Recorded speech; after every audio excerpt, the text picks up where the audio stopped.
আসসালামু আলাইকুম। Emerging study এর পক্ষ থেকে সবাইকে স্বাগতম জানাচ্ছি।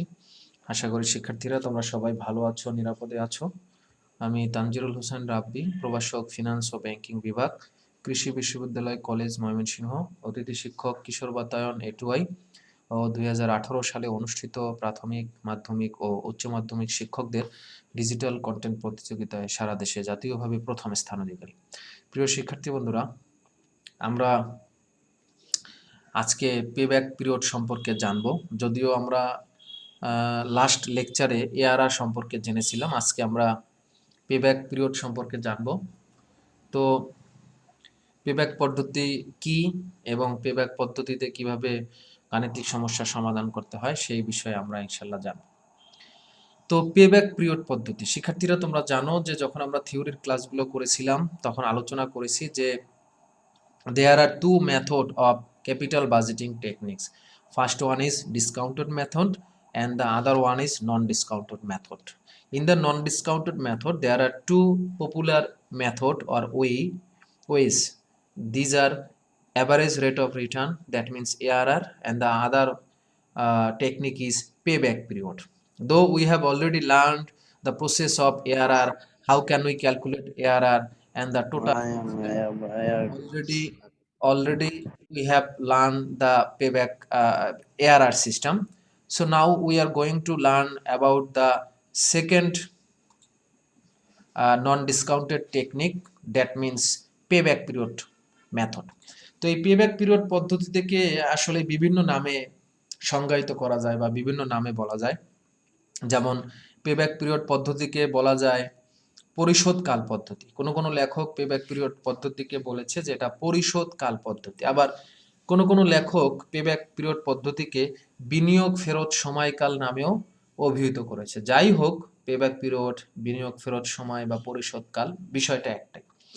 এখন কোশ্চেন হলো পেব্যাক পিরিয়ড পদ্ধতি কি? তোমরা ছবি দেখেই বুঝতে পারছো। এই যে ছবিটা দেখা যাচ্ছে যে তুমি বিনিয়োগ করেছো, সেই বিনিয়োগের অর্থ তোমার কাছে ফেরত আসতে যে সময় লাগে সেই সময়কে আমরা মূলত বলি payback period. That means payback period is the time or the duration that is needed to get your invested money back. That means you have invested some money, lump sum money in a project. How many times, how many years does it need to back your money in your hand? অর্থাৎ তুমি বিনিয়োগ করছো, তুমি invest করেছো, এই ইনভেস্টকৃত অর্থ বা এই বিনিয়োগকৃত অর্থ আবার তোমার কাছে ফেরত আসতে যে সময়টা লাগবে, যে টাইমটা লাগবে, সেই টাইমকে আমরা বলি পেব্যাক পিরিয়ড পদ্ধতি বা বিনিয়োগ ফেরত সময় পদ্ধতি বা পরিশোধকাল সময় পদ্ধতি। শিক্ষার্থী বন্ধুরা, এআরআর যখন আমরা নির্ণয় করছিলাম, তোমাদের হয়তো মনে আছে এআরআর এর ক্ষেত্রে আমাদের রেজাল্ট আসছে পার্সেন্টেজে, হার। তো নন ডিসকাউন্টেড মেথডের ভিতরে এই পেব্যাক পিরিয়ডের রেজাল্টটা আসবে সময়ে। রেজাল্টটা কিসে আসবে? সময়। তো আমি পেব্যাক পিরিয়ড শুরু করার আগে একটা বিষয় তোমাদের একটু ক্লিয়ার করি যে আমাদের উত্তরগুলো এরকম আসতে পারে। ধরো 2 বাংলায় লিখি 2.75 বছর, এরকম আসতে পারে তোমার রেজাল্ট। আমি আবারও বলছি যে পেব্যাকের এই যে রেজাল্টটা, এই রেজাল্টটা আমাদের কিসে আসবে? এই রেজাল্টটা আমাদের আসবে পার্সেন্টেজে, না, রেজাল্ট আসবে বছরে। যেমন তোমার রেজাল্ট 2.75 বছর আসতে পারে, অথবা ধরো তোমার রেজাল্ট এরকম আসলো 2.50 বছর। এটার মানে কি? 2.50 বছর মানে হলো 2 বছর 6 মাস। 2 বছর 6 মাস। 50 মানে হলো 1 বছরের অর্ধেক, তার মানে 1 বছরের অর্ধেক হলো 6 মাস।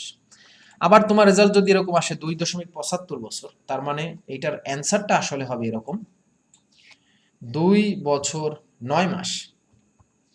জাস্ট এটা মাথায় রাখো, অনেক সময় এটা তোমরা ভুলে যাও, তাই এই বিষয়টা আমি তোমাদেরকে একটু মনে করাই দিলাম। বা ধরো তোমার রেজাল্টটা এরকম আসলো 2.25 বছর। 2.5 বছর মানে হলো 4 ভাগের 1 ভাগ, তার মানে 3 মাস। তো এই বিষয়টা একটু তোমরা মাথায় রাখো, কারণ অনেক সময় আমরা এটা ভুল করি। পেব্যাকের উত্তর যদি ঠিক এরকম অ্যান্সার আসে 0.25, 0.75, 0.50, then we can convert this figure as the month, অর্থাৎ এগুলো আমরা মাসে কনভার্ট করতে পারবো। কিন্তু তোমার রেজাল্ট যদি এরকম আসে 2.83 বছর, সেটা কিন্তু তুমি ইচ্ছা করলে কনভার্ট করতে পারবা না, যাই আছে তাই রাখতে হবে।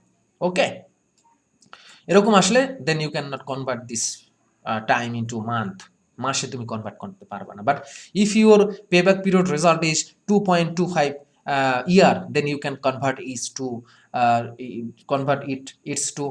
2 year 3 month. If your result is 2.75 year, you can convert it to 2 year 9 month. অর্থাৎ পেব্যাক সময়ের আমাদের রেজাল্ট আসবে বছরে, সময়ে, এবং সেটা কিভাবে আমরা অ্যান্সারে নিয়ে আসবো সেই বিষয়টা আমি তোমাদেরকে বুঝিয়ে দিয়েছি এবং তোমরা বুঝতে পেরেছো। তো এখন আমরা পেব্যাক পিরিয়ড পদ্ধতি নির্ণয়ের সূত্রগুলো জানি, যদিও আমরা এর আগের ক্লাসে, শুরুর ক্লাসগুলোতে আমরা কিন্তু আসলে আমাদের নন ডিসকাউন্টেড টেকনিক্স বা ডিসকাউন্টেড টেকনিক্স, অর্থাৎ বাট্টাকৃত পদ্ধতি বা অবাট্টাকৃত পদ্ধতি, যেগুলোকে বলি সনাতন আর বাট্টাকৃত আধুনিক, এই পদ্ধতিগুলো কিন্তু আমরা ডিটেলস দেখেছি এবং প্রত্যেকটা পদ্ধতির আমরা সুবিধা অসুবিধাও দেখেছি। তো যেহেতু আমরা এআরআর থ্রোলি শেষ করছি, আমরা পেব্যাকটাও থ্রোলি শেষ করতে চাই। তো পেব্যাক পদ্ধতির ক্ষেত্রে নগদ প্রবাহ দুই ধরনের হতে পারে, একটা সমান নগদ প্রবাহ হতে পারে, একটা অসমান নগদ প্রবাহ হতে পারে। তো বিষয়টা কিরকম আমি হালকা একটু টাচ দিয়ে দিচ্ছি।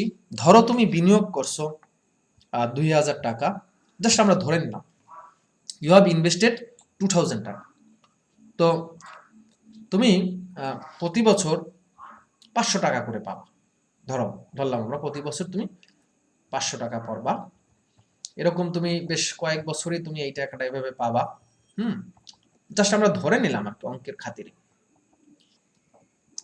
ইউ হ্যাভ ইনভেস্টেড 2000 টাকা in a project, this is your investment, এটা তোমার বিনিয়োগের টাকা, মাইনাস টাকা মানে বিনিয়োগ টাকা, and you will get 500 cash inflow, 500 cash inflow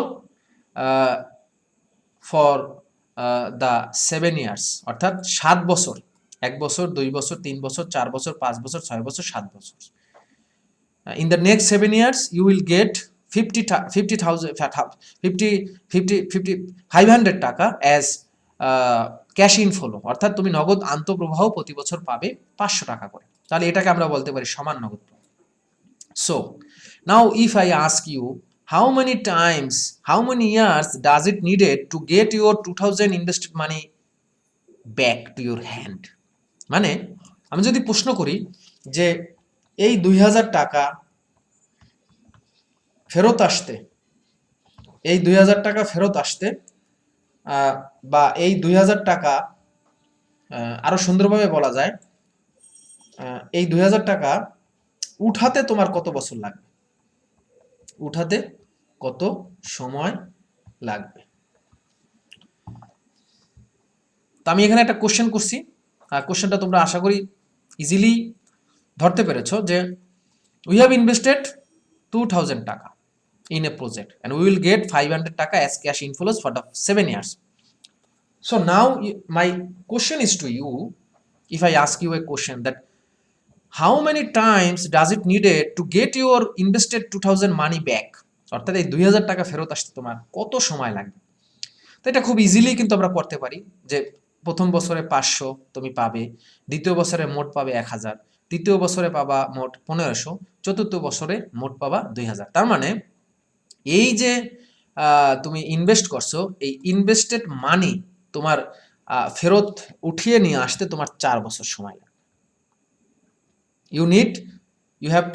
You have to wait for 4 years to get your invested money back at your hand. অর্থাৎ আজকে 2000 টাকা উঠিয়ে নিয়ে আসতে তোমার বা ফেরত আসতে তোমার 4 বছর সময় লাগবে, কারণ এখানে টাকাটা কি প্রতি বছর সমান 500 500 500 500। তার মানে পেব্যাক পিরিয়ড যদি সমান নগদ প্রবাহের ক্ষেত্রে হয়, সেক্ষেত্রে আমরা কিভাবে পেব্যাক পিরিয়ড টাইমটা বের করব, মোট বিনিয়োগকে জাস্ট আমরা নগদ আন্তঃপ্রবাহ দিয়ে ভাগ দেব।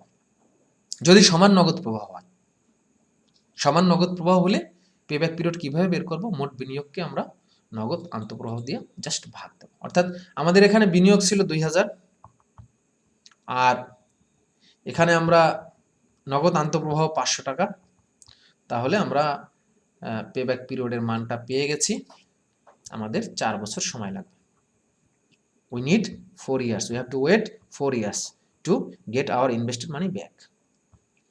তো আশা করি বিষয়টা তোমরা বুঝতে পেরেছো শিক্ষার্থী বন্ধুরা, যে সমান নগদ প্রবাহের ক্ষেত্রে নগদ প্রবাহটা যদি সমান হয় সেক্ষেত্রে পেব্যাক পিরিয়ড বের করা খুবই সহজ সিস্টেম। সেটা হলো মোট বিনিয়োগকে আমরা নগদ আন্তঃপ্রবাহ দিয়ে ভাগ দেব। বাট নগদ প্রবাহটা যদি সমান না হয়, যেমন আমরা যে উদাহরণটা মাত্র দেখলাম, তুমি ইনভেস্ট করছো 2000, প্রথম বছরে পাইছো 500, দ্বিতীয় বছরে 700, পরের বছরে 400, পরের বছরে 300, পরের বছরে 900, এর পরের বছরে 800, এর পরের বছরে 600। তাহলে আমরা যদি এখন দেখি ইউ হ্যাভ ইনভেস্টেড 2000 টাকা and you will get 500 টাকা ক্যাশ ইনফ্লো ফার্স্ট ইয়ার, 700 টাকা ক্যাশ ইনফ্লো সেকেন্ড ইয়ার, 400 টাকা ক্যাশ ইনফ্লো থার্ড ইয়ার, দেন 300 টাকা ফোর্থ ইয়ার, 900 টাকা ফিফথ ইয়ার, 800 টাকা sixth year, and the final and 7th year you will get 600 টাকা as cash inflow. ওকে, তো এখন আমরা যদি দেখি যে এখানে আমাদের টাকার পরিমাণটা কিন্তু সমান না, অর্থাৎ এখানে আমি যদি বলি যে টাকার পরিমাণটা এক এক বছরে এক এক রকম, ঠিক আছে, অর্থাৎ আমার যে নগদ আন্তঃপ্রবাহ এটা সমান না, এক এক বছরে এক এক রকম। অর্থাৎ যখন নগদ প্রবাহ আমাদের সমান হবে না, অর্থাৎ আনইভেন ক্যাশ ইনফ্লোটা সমান না, এক এক বছরে এক এক রকম, then how can we calculate the payback period? সেক্ষেত্রে আমাদের একটা সূত্র আছে। অসমান নগদ প্রবাহ যখন হবে সেক্ষেত্রে পেব্যাক পিরিয়ড বের করার জন্য যেই সূত্রটা মূলত আমরা ব্যবহার করি সেই সূত্রটা হলো a plus NCO minus C divide by T। a plus NCO minus C divide by T, এটা একটা ফর্মুলা জাস্ট। ওকে, এটা জাস্ট একটা ফর্মুলা। এখন প্রশ্ন হলো এখানে প্রত্যেকটার মানে কি? এখানে এ মানে হলো বিনিয়োগ উঠে আসার কাছাকাছি পূর্ণ বছর। এ মানে হলো বিনিয়োগ উঠে আসার কাছাকাছি পূর্ণ বছর। এনসিও মানে হলো প্রাথমিক বিনিয়োগ, অর্থাৎ তুমি কত টাকা বিনিয়োগ করছো। যেমন এখানে আমাদের প্রাথমিক বিনিয়োগ আছে দেখো 2000 টাকা। এরপর হলো সি মানে হলো পূর্ণ বছরে ক্রমযোজিত নগদ প্রবাহ, অর্থাৎ তুমি যাকে পূর্ণ বছর ধরেছো তার নগদ প্রবাহ। ডি মানে হলো পূর্ণ বছরের পরের বছরের নগদ আন্তঃপ্রবাহ। ডি মানে কি? যাকে তুমি পূর্ণ বছর ধরেছো শিক্ষার্থীরা, ঠিক তার পরের বছরের নগদ আন্তঃপ্রবাহ। তাহলে নগদ প্রবাহ যখন অসমান হবে, অর্থাৎ আনইভেন, এক এক বছরে নগদ প্রবাহটা এক এক রকম হবে। যেমন আমরা এখানে দেখতে পাচ্ছি যে নগদ প্রবাহ এক এক বছরে এক এক রকম। সেক্ষেত্রে আমরা যে সূত্রটা ব্যবহার করে পেব্যাক পিরিয়ড বের করব, অর্থাৎ অসমান নগদ প্রবাহের ক্ষেত্রে a plus NCO minus C divide by T। এখানে এ মানে হলো বিনিয়োগ উঠে আসার কাছাকাছি পুরনো বছর, NCO মানে হলো নিট নগদ বহিঃপ্রবাহ মানে বিনিয়োগের টাকা, সি মানে হলো পূর্ণ বছরে ক্রমযোজিত নগদ আন্তঃপ্রবাহ, আর ডি মানে হলো পূর্ণ বছরের পরের বছরের নগদ আন্তঃপ্রবাহ। তো এখানে একটা বিষয় মনে রাখতে হবে, সেটা হলো যদি অঙ্কে অবচয় থাকে তাহলে নগদ আন্তঃপ্রবাহের সাথে সেটা যুক্ত হবে। অর্থাৎ বিষয়টা এরকম যে অঙ্কে যদি আমাদের কর পরবর্তী মুনাফা থাকে তাহলে কিন্তু আমরা নগদ আন্তঃপ্রবাহ যখন বের করব তখন এটা যুক্ত করব। তো শিক্ষার্থী বন্ধুরা, বিষয়টা আমি আবার একটু বুঝাই দিচ্ছি যে অঙ্কে যদি অবচয় থাকে, মানে যখন আমরা কর পরবর্তী মুনাফা থেকে নগদ আন্তঃপ্রবাহ বের করি, ঠিক তখনকার কথা এটা বলা হয়েছে যে যদি কর পরবর্তী মুনাফা থাকে তাহলে নগদ আন্তঃপ্রবাহ বের করার ক্ষেত্রে কর পরবর্তী মুনাফার সাথে অবচয়টা যোগ হবে। এটা আমরা নেক্সট ক্লাসে দেখব। আর অঙ্কে যদি ভগ্নাবশেষ মূল্য থাকে তবে শেষ বছরের নগদ আন্তঃপ্রবাহের সাথে সেটা যোগ হবে। তো আমরা অঙ্ক করার ক্ষেত্রে না এগুলো আরো ক্লিয়ার হবে। তো এখানে একটা উদ্দীপক আছে শিক্ষার্থী বন্ধুরা, আশা করি উদ্দীপকটা তোমরা দেখতে পাচ্ছ। এই উদ্দীপকটা আমরা এখন সলভ করব। কর্ণফুলী কোম্পানির 3 বছরে নগদ আন্তঃপ্রবাহ প্রথম বছরে 44,000 টাকা, দ্বিতীয় বছরে 45,000 টাকা, তৃতীয় বছরে 65,000 টাকা। কোম্পানির করের হার 40%, ভগ্নাবশেষ মূল্য 5,000 টাকা এবং বিনিয়োগের পরিমাণ 50,000 টাকা। উল্লেখ যে সুযোগ ব্যয়ের হার 18%, মূলধন ফেরতকাল নির্ণয় করো। তো শিক্ষার্থী বন্ধুরা, এখানে আমাদের পেব্যাক পিরিয়ড নির্ণয় করতে বলছে মূলধন ফেরতকাল। মূলধন ফেরতকাল মানে হলো পে ব্যাক পিরিয়ড। তো এখানে আমরা যদি দেখি যে টাকার পরিমাণটা আমাদের সমান না, দেখো অসমান, এক এক বছরে এক এক রকম, এবং এখানে ভগ্নাবশেষ মূল্য আছে। বিষয়টা হলো যে শেষ বছরের সাথে যুক্ত হবে। প্রারম্ভিক বিনিয়োগ আছে 50,000 টাকা, কর দরকার নেই আপাতত, এবং 3 বছরের তথ্য দেওয়া আছে, আমাদের বের করতে বলছে। সুযোগ ব্যয় দেওয়া আছে, আসলে সুযোগ ব্যয়টা এখানে কোনো দরকার নাই, এটা জাস্ট এক্সট্রা আমাদের ইনফরমেশন দিয়েছে। আমরা এখন পে ব্যাক পিরিয়ড কালটা বের করব, আমাদের এখানে বের করতে বলছে পে ব্যাক পিরিয়ড কাল। তাহলে আমরা জানি যে অসমান নগদ প্রবাহের ক্ষেত্রে পে ব্যাক পিরিয়ড বের করার সময় আমাদের একটা সূত্র লিখতে হয়, এ প্লাস এনসিও minus C divide by D. তো এই সূত্রে যাবার আগে শিক্ষার্থী বন্ধুরা আমাদের একটা ছক করে নিতে হবে। ছকের মাধ্যমে আমাদের ক্রমযোজিত নগদ আন্তঃপ্রবাহ এবং নগদ আন্তঃপ্রবাহ এটা দেখাইতে হবে। তো আমি সেই ছকটাই এখন করতেছি, তোমরা খেয়াল করো।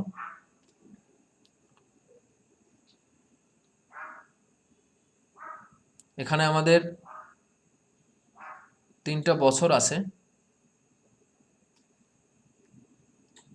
তো আমরা একটা ছক মোটামুটি করলাম আর কি। প্রথম হলো আমাদের বছর, পরেরটা হলো নগদ আন্তঃপ্রবাহ, আর শেষ বছর হলো ক্রমযোজিত নগদ আন্তঃপ্রবাহ। তো আমরা বিবরণের ঘরে লিখি, প্রথমটা হলো আমাদের বছর,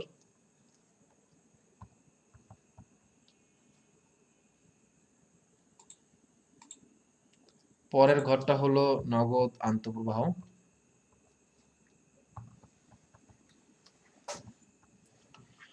আর শেষ ঘরটা হলো আমাদের ক্রমযোজিত নগদ আন্তঃপ্রবাহ।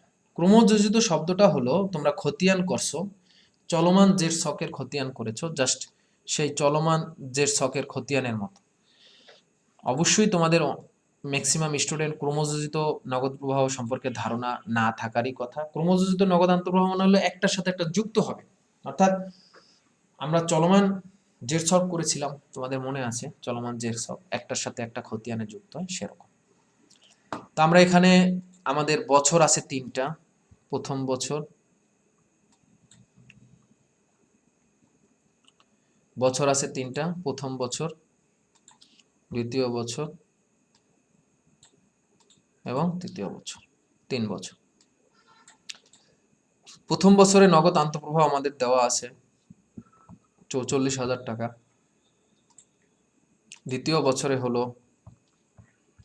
45,000 টাকা, এবং তৃতীয় বছরে আমরা ধরবো 70,000 টাকা। কেন? কারণ ভগ্নাবশেষ মূল্য সহ। এই যে আমাদের ভগ্নাবশেষ মূল্যটা যুক্ত হয়ে যাবে, এই ভগ্নাবশেষ মূল্যটা আমাদের কি হবে? যুক্ত হয়ে যাবে। কার সাথে যুক্ত হবে শিক্ষার্থীরা? এই ভগ্নাবশেষ মূল্যটা যুক্ত হয়ে যাবে আমাদের শেষ বছরে নগদ আন্তঃপ্রবাহের সাথে, অর্থাৎ 65,000 আর হলো 5,000, মোট হলো 70,000। এখন তোমাদের বলেছিলাম ক্রমযোজিত নগদ আন্তঃপ্রবাহ। ক্রমযোজিত নগদ আন্তঃপ্রবাহ মানে একটার সাথে একটা যুক্ত হবে। তাহলে প্রথম বছরে 44,000 আছে, এখানে যুক্ত হওয়ার কিছু নাই। দ্বিতীয় বছরে আছে 45,000, তার মানে 44,000 এবং 45,000 দুইটা যোগ হয়ে যাবে, হবে 89,000। 44,000 এবং 45,000 দুইটা কি হবে? যুক্ত হয়ে যাবে। অর্থাৎ কিভাবে করলাম আমি বিষয়টা তোমাদেরকে বুঝাই দিচ্ছি। শেষ বছরে আমাদের আছে আরো 70,000, তার মানে 1,59,000। এখন এটা কিভাবে করলাম আমি যদি তোমাদেরকে একটু বুঝাই দিই তাহলে তোমরা বুঝতে পারবা। এই 44,000-এর সাথে পরের বছরের নগদ আন্তঃপ্রবাহ যোগ হয়েছে, তাহলে আমাদের বেরিয়েছে 89,000। পরে আবার 89,000-এর সাথে শেষ বছরের নগদ আন্তঃপ্রবাহ 70,000 যোগ হয়েছে, তাহলে বের হয়েছে 1,59,000। যদি নিচে আরো থাকতো এরকম যোগ হইতো। ক্রমযোজিত নগদ আন্তঃপ্রবাহ মানে একটার সাথে একটা কি হবে? যুক্ত হবে। নগদ প্রবাহ একটার সাথে একটা কি হবে শিক্ষার্থী বন্ধুরা? যুক্ত হবে। তো বিষয়টা আশা করি বুঝতে পারছো শিক্ষার্থীরা। যাই হোক, এখন আমরা পেব্যাক পিরিয়ড নির্ণয় করব। পেব্যাক সময় নির্ণয়।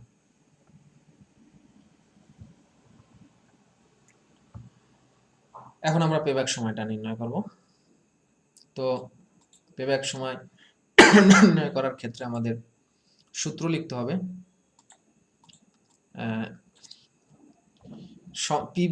পেব্যাক পিরিয়ড রে সংক্ষেপে পিবিপি বলে। পেব্যাক পিরিয়ডকে সংক্ষেপে কি বলে শিক্ষার্থী বন্ধুরা? পিবিপি। তো যেহেতু এটা আমাদের অসমান নগদ প্রবাহের ক্ষেত্রে আমাদের সূত্র আমরা জানি a plus NCO minus C divide by D।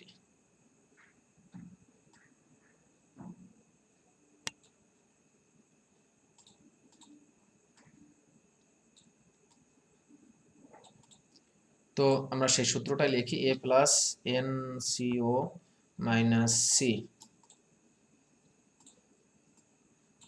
Divide by D। তো এখন এখানের ব্যাখ্যা লিখতে হবে, প্রত্যেকটার ব্যাখ্যা লিখতে হবে আমাদের। ব্যাখ্যার জন্য আমাদের মার্কস আছে, অনেকে ব্যাখ্যা লিখতে চাও না, অবশ্যই ব্যাখ্যা লিখতে হবে। এখানে এ মানে আমরা কি বলছি? বিনিয়োগ উঠে আসার কাছাকাছি পূর্ণ বছর,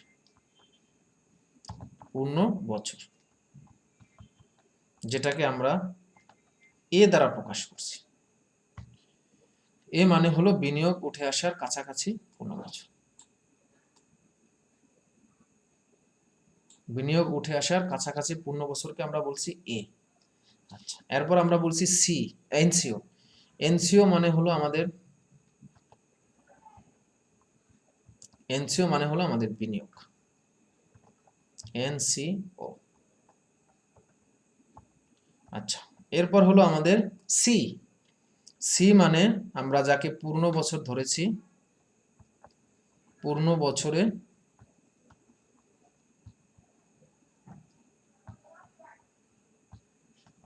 বছরে ক্রমযোজিত নগদ আন্তঃপ্রবাহ, এটা আমরা বলছি সি, পূর্ণ বছরে ক্রমযোজিত নগদ আন্তঃপ্রবাহ। এরপর হলো ডি। ডি বলতে আমরা বলছি পূর্ণ বছরের পরের বছরে শুধু নগদ আন্তঃপ্রবাহ। এখানে কিন্তু ক্রমযোজিত না, বিষয়টা মাথায় রাখবে।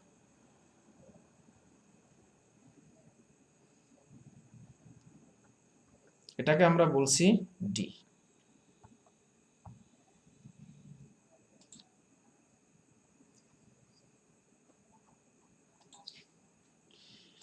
ওকে শিক্ষার্থীরা, এখন আমরা এই মানগুলো খুঁজি। আমাদের প্রথমে লাগবে এ। শিক্ষার্থী বন্ধুরা, এখানে একটা বিষয় খেয়াল করো যে আমরা আমাদের বিনিয়োগের টাকার পরিমাণ কত ছিল? আমাদের বিনিয়োগ ছিল 50,000 টাকা। তাহলে 50,000 টাকা আমাদের এই দুইটা বছরের মাঝামাঝি উঠবে, তাই না? প্রথম বছরে উঠবে 44,000 টাকা, আর দ্বিতীয় বছরে উঠবে 89,000। কিন্তু দ্বিতীয় বছর তো আমাদের বেশি হয়ে যায়। আমাদের পেব্যাক পিরিয়ড মানে কি ছিল? যা ইনভেস্ট করব সেই টাকাটা আমরা উঠাবো। তাহলে আমরা তো ইনভেস্ট করছি 50,000 টাকা। তাহলে এই 50,000 টাকা উঠার জন্য কাছাকাছি পূর্ণ বছর আমাদের কোনটা? 1। এটা হলো কাছাকাছি পূর্ণ বছর, ঠিক আছে? তাহলে এইটা হলো আমাদের এ। বিনিয়োগ উঠে আসার কাছাকাছি পূর্ণ বছর, এইটা হলো আমাদের এ। এটা হলো আমাদের কি শিক্ষার্থী বন্ধুরা? এ। আমরা এ মানে বলছি যে বিনিয়োগ উঠে আসার কাছাকাছি পূর্ণ বছর। তাহলে কাছাকাছি আমরা যাইতে পারবো 1 বছর পর্যন্ত, কারণ দ্বিতীয় বছরে তো আমাদের বেশি উঠা যায়, বেশি তার উঠানোর দরকার নেই। তাহলে এর মান আমরা পাইছি 1। এখন আমাদের দরকার বিনিয়োগ আমাদের 50,000। এনসিও মানে বিনিয়োগ আমাদের 50,000 টাকা। এখন আমাদের লাগবে সি। সি মানে কোনটা ছিল? যাকে আমরা পূর্ণ বছর ধরছি তার ক্রমযোজিত নগদ আন্তঃপ্রবাহ। এই যে সি মানে কি বলছিলাম আমরা? সি মানে আমরা বলছি যে পূর্ণ বছরে ক্রমযোজিত নগদ আন্তঃপ্রবাহ, ঠিক আছে? আবারও বলতেছি, দেখো, সি মানে আমরা কি বলছি? পূর্ণ বছরে ক্রমযোজিত নগদ আন্তঃপ্রবাহ। তাহলে পূর্ণ বছর কোনটা? 1, কাছাকাছি পূর্ণ বছর। আর এইটার কর্মযোজিত আন্তঃপ্রবাহ কত? নগদ আন্তঃপ্রবাহ 44,000। তাহলে সি এর মান আমরা পাইছি 44,000। এটা হলো আমাদের সি এর মান।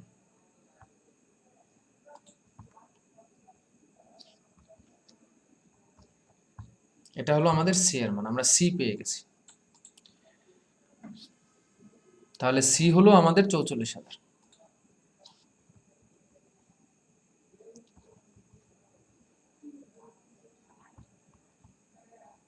ওকে, এখন আমাদের দরকার ডি। ডি মানে কি ছিল? ডি মানে ছিল যাকে আমরা পূর্ণ বছর ধরেছি ঠিক তার পরের বছরের নগদ আন্তঃপ্রবাহ। আমরা পূর্ণ বছর ধরছি 1, এটার পরের বছর কত? 2, দ্বিতীয় বছরে নগদ আন্তঃপ্রবাহ কত? 45,000। তার মানে এইটা আমাদের 45,000 যেটা আছে সেটা আমাদের ডি এর মান। আবারও বলতেছি শিক্ষার্থী বন্ধুরা, খেয়াল করো, ডি মানে ছিল পূর্ণ বছরের পরের বছরে নগদ আন্তঃপ্রবাহ। তাহলে আমরা পূর্ণ বছর ধরছি কাকে? আমরা 1 হলো আমাদের পূর্ণ বছর, এটার পরের বছর হলো 2, পূর্ণ বছরের পরের বছরে নগদ আন্তঃপ্রবাহ। নগদ আন্তঃপ্রবাহ, ক্রমযোজিত নগদ আন্তঃপ্রবাহ না কিন্তু। তাহলে আমরা মানটা পেয়ে গেলাম, এটা হলো আমাদের ডি। এটা আমাদের ডি। তাহলে আমরা বসাই, তাহলে আমরা মানটা বসাই। ডিও আমরা পেয়ে গেছি 89,000 টাকা। ওকে, তাহলে আমরা এখন যদি মানগুলো বসাই,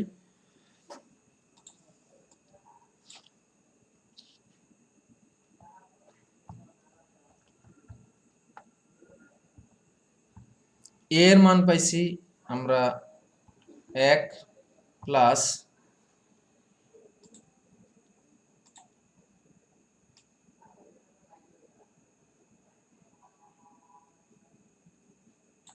এনসিও আমরা পাইছি 50,000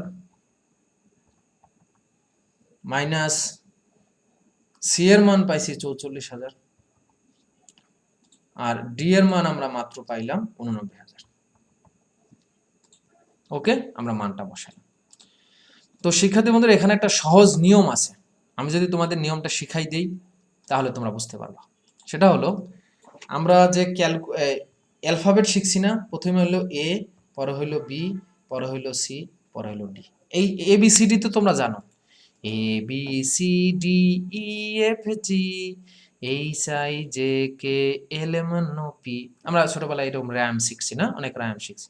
তাহলে আমরা জাস্ট প্রথমে যদি এটা পাইয়ে যাই, এটা হইলো এ, জাস্ট তুমি প্রথমে এ খুঁজবা, প্রথমটা যদি এ হয়, এটা তো এ, এটা যদি এ হয় তাহলে পরেরটা অবশ্যই বি হবে, এ বি, তারপরেরটা কি হবে?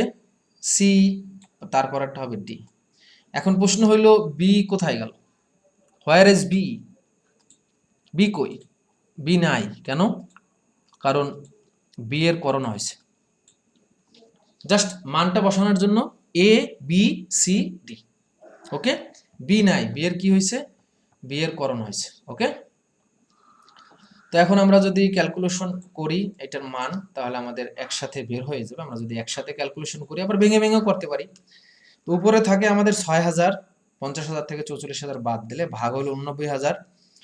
আমাদের অ্যান্সারটা বের হয় 1 প্লাস 0.0674।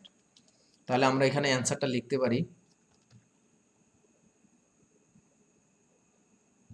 1.067 বছর।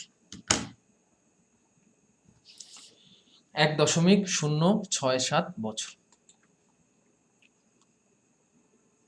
এটা হলো আমাদের পেব্যাক পিরিয়ড এই প্রকল্পের। তো আশা করি শিক্ষার্থী বন্ধুরা বিষয়টা তোমরা বুঝতে পেরেছো। ওকে, আচ্ছা, এখন এখানে একটা বিষয় হলো, পেব্যাক পিরিয়ডের মাধ্যমে আমরা সিদ্ধান্তটা কিভাবে নেব যে আমরা এটা কি গ্রহণ করব না বর্জন করব। এরকম অনেক সময় প্রশ্ন তো আমাদের থাকতে পারে, তাই না? এরকম অনেক সময় প্রশ্ন কিন্তু আমাদের থাকতে পারে যে পেব্যাক পিরিয়ডের মাধ্যমে আমরা সিদ্ধান্ত কিভাবে নেব। তো সিদ্ধান্ত নেওয়ার ক্ষেত্রে আমি একটু বলে দিচ্ছি, পেব্যাক পিরিয়ডের মাধ্যমে সিদ্ধান্ত নেওয়ার ক্ষেত্রে যদি প্রকল্প স্বাধীন হয়, স্বাধীন প্রকল্প কি সে বিষয়ে তোমরা কিন্তু অলরেডি জানো, মানে যখন প্রকল্প একটা থাকবে। স্বাধীন প্রকল্পের ক্ষেত্রে পেব্যাক সময় যদি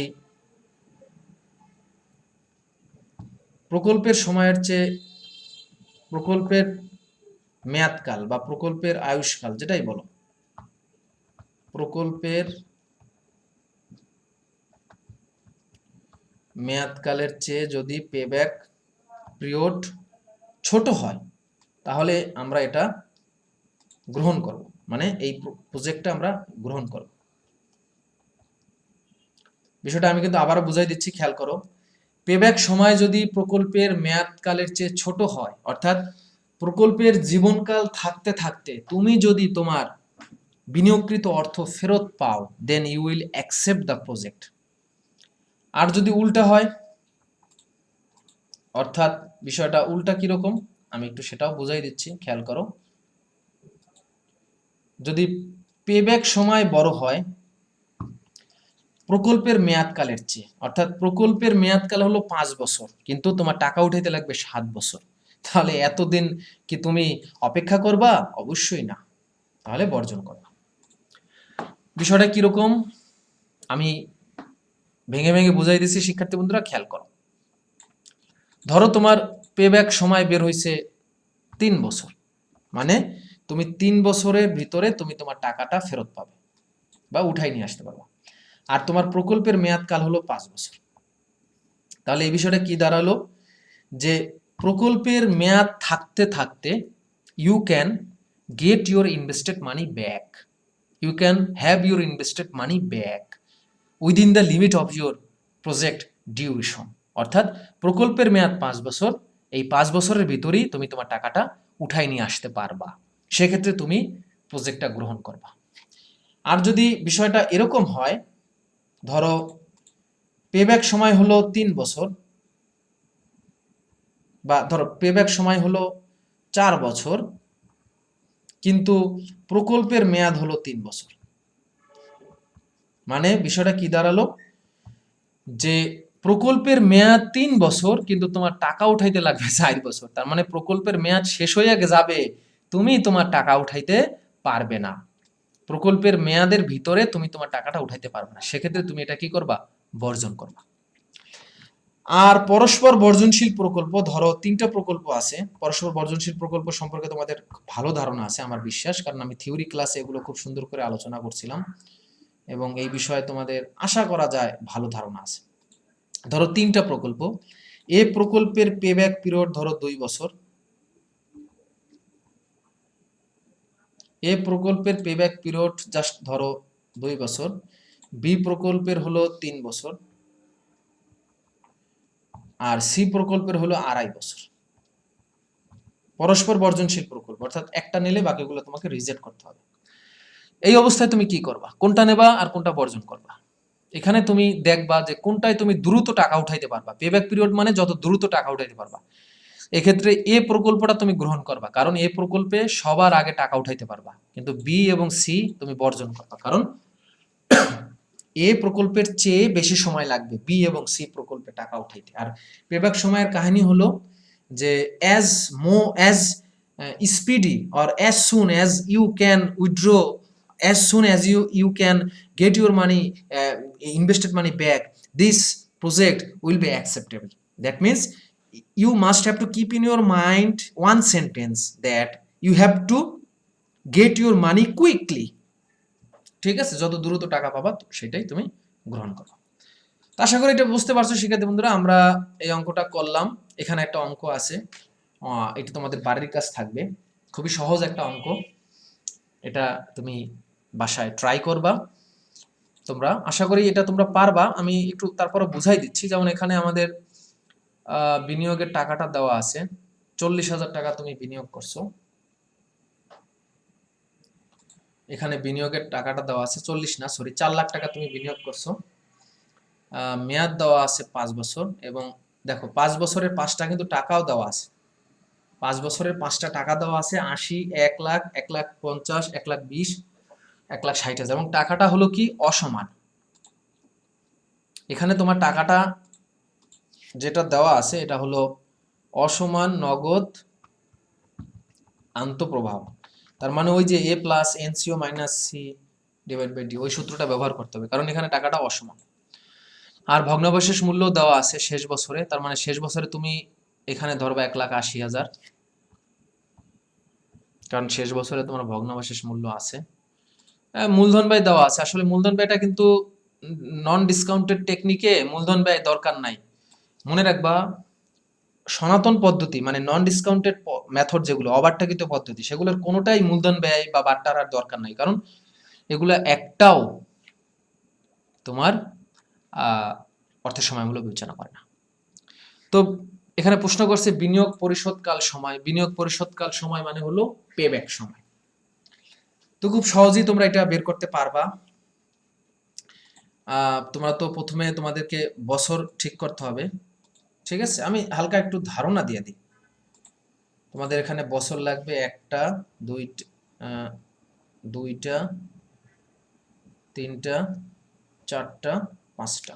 ওকে, তো প্রথম বছরে তোমার নগদ আন্তঃপ্রবাহ দেওয়া আছে 80,000, আর প্রথম বছরে ক্রমযোজিত নগদ আন্তঃপ্রবাহ 80,000ই হবে। আমি একটু শর্টকাট করাই দিচ্ছি। দ্বিতীয় বছরে তোমার নগদ আন্তঃপ্রবাহ হলো 1 লাখ, তাহলে ক্রমযোজিত নগদ আন্তঃপ্রবাহ হবে 1,80,000। তৃতীয় বছরে তোমার আছে 1,50,000, তাহলে তোমার এখানে আছে 1,80,000, এটার সাথে আরো 1,50,000, তার মানে 3,30,000 ক্রমযোজিত নগদ আন্তঃপ্রবাহ তৃতীয় বছর শেষে। চতুর্থ বছর তোমার আরো 1,20,000 নগদ আন্তঃপ্রবাহ আছে, তার মানে এটার সাথে আমাদের 1,20,000 যুক্ত হবে, তার মানে 4,50,000 হবে চতুর্থ বছর শেষে ক্রমযোজিত নগদ আন্তঃপ্রবাহ। এর পরের বছরে আমাদের 1,60,000 আছে, কিন্তু ধরবো 1,80,000, কারণ আমাদের ধরতে হবে, কি বলে, ভগ্নাবশেষ মূল্য ধরতে হবে। তাহলে শেষ বছরে তোমার হবে 6,30,000। ওকে, তো এখন তোমার বিনিয়োগ কত সেটা তোমার লাগবে। এখানে তোমার বিনিয়োগটা কত সেটা তোমার লাগবে, প্রথমেই লাগবে বিনিয়োগটা কত। তো বিনিয়োগ এখানে আমরা দেখতে পাচ্ছি যে 4 লাখ টাকা, তাহলে বিনিয়োগ উঠে আসার কাছাকাছি বছর হলো 2টা, 3,30,000, 4,50,000, কিন্তু 4,50,000 তুমি যাইতে পারবা না, কারণ এটা বেশি হয়ে যায়। তার মানে এইখানে তুমি থাকতে পারবা, এই ঘরে থাকতে পারবা, এটাই থাকতে পারবা, ঠিক আছে? তাহলে 3,30,000 পর্যন্ত তুমি যাই থামতে পারবা, 4,50,000 বেশি হয়ে যাবে। তার মানে এখানে আমাদের এ হবে 3 হলো এটা আমাদের এর মান। এ আমরা যদি পেয়ে যাই তাহলে বিও পেয়ে যাব, এর পরেই হলো বি। বি আমাদের দরকার নেই, আমাদের সি দরকার, আর দরকার ডি। তাহলে এ বি সি ডি আমরা পেয়ে গেলাম। এখন তুমি কিন্তু ইচ্ছা করলে অঙ্কটা করতে পারবা, আমি অঙ্কের অনেকখানি সলভ করেই দিয়ে দিছি। তাহলে আমাদের এ হলো 3, আর প্লাস হবে 4 লাখ মাইনাস 3,30,000, মানে 70,000 উপরে, আর নিচে ডি হলো 1,20,000। তাহলে এটার অ্যান্সার হবে 3.58 বছর। এটার পেব্যাক পিরিয়ড হবে কত শিক্ষার্থী বন্ধুরা? 3.58 বছর। তো আশা করি বিষয়টা তোমরা বুঝতে পারছো শিক্ষার্থী বন্ধুরা, খুবই সহজ কোশ্চেন। তো আজকের ক্লাসটা এখানেই শেষ করব, আশা করি সবাই ক্লাসটা বুঝেছো। নেক্সট ক্লাসে আমরা আরো এই বিষয়ে আলোচনা করব।